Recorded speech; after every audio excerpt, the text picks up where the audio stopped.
if I see during Game 1, I know the Cavs have a chance to win the NBA Finals.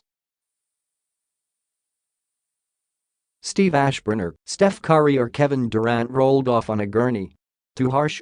I can't put a lot of stock in a strong Game 1 performance by any particular Cavaliers player other than LeBron James because their issues have been consistency and reliability, not capability. A big Game 1 night vanished the next. I suppose this might be a decent litmus test though. Kevin Love plays in Game 1, which means he's freed from the concussion protocol of the East Finals and puts up numbers reminiscent of his Minnesota days, something in the 25 points, 15 rebounds range.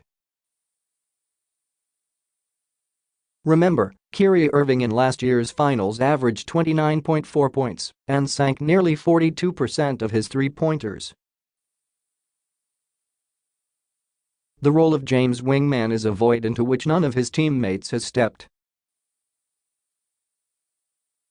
So if I see Love do that in Game 1, then sure, the Cavs would have a pretty good chance against Golden State. Sean Powell, if I see Kyrie Irving in a Cavs uniform at tip-off, and the last 10 months were all a dream, and he never demanded a trade to the Celtics which I figured was not believable, anyway. Okay, in all seriousness, if I see Stephen Curry and Kevin Durant each grabbing a body part in pain and sitting, then yes, the Cavs have a chance. Otherwise, no. John Schumann, Pig's Flight. The great thing about sports is that anything can happen, and we've certainly had some unexpected results in these playoffs already. But in regard to per-game point differential through the regular season and playoffs, the Cavs, +1.0, are the worst team to reach the finals in the last 37 years since the 1980-81 Rockets reached the finals with a point differential of +0.8.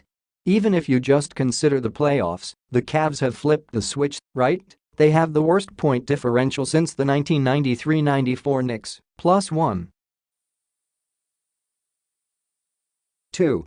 The Warriors aren't as good as they were last year, but the Cavs are much worse. Sekou Smith, the ghost of a healthy Kyrie Irving from 2016. Too much? Yes, that's going a bit far. Tyronn Lue could unload his entire bench, every single player against the Warriors, and I'm still not convinced the Cavaliers will have a chance to win this series. I know what they've done to the Eastern Conference field in the playoffs. I recognize the power LeBron wields over the rest of the conference, think Thanos, snapping his finger and making the competition disappear. But his powers don't work against the Western Conference. He'll need some divine intervention to lift the Cavaliers up and over the Warriors this time.